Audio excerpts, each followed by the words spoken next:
For this video, Shoutout sa mga bataan dyan! Manong ulam! tara, magluto naman tayo. Meron tayong mga sangkap tulad ng repolyo, carrots, bagyo beans, saging, kag kamote. Kaya wala tayong patatas. Ang available sa atin, di kamote lang. Yun na lang ang gamitin natin. Siguro may idea na kayo, no, kung anong lutuin natin ngayon. Itong tinatawag na pucherong manok.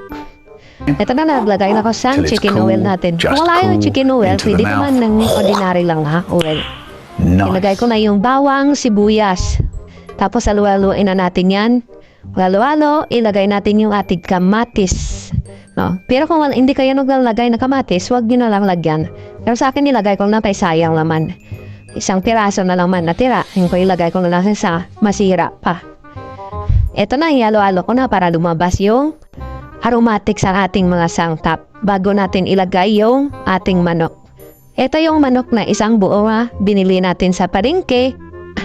Tapos gimpa, slice na lang natin o gimpa, gayat-gayat, no? Tapos halo-halo na natin dyan para nga pantay sa ating mga sangkap.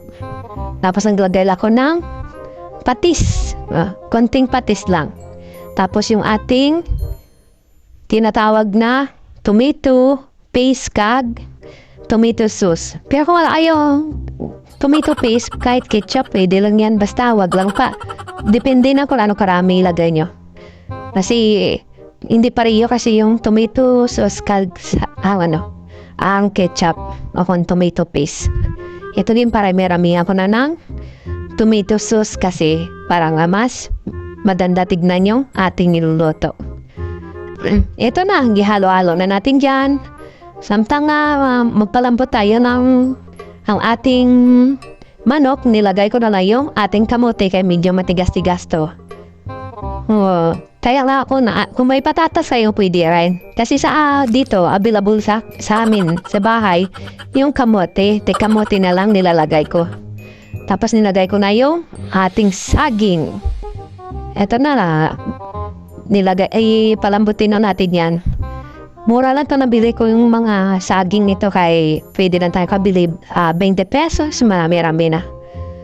Budget meal ba nga tinatawag. Tapos nilagyan ko na ng malinis na water, Pampasig River. Ito na, habang kumukulo, haluin na natin, tapos ilagay natin yung ating carrots. Akala ko kanina naka-on yung video ko, hindi pala.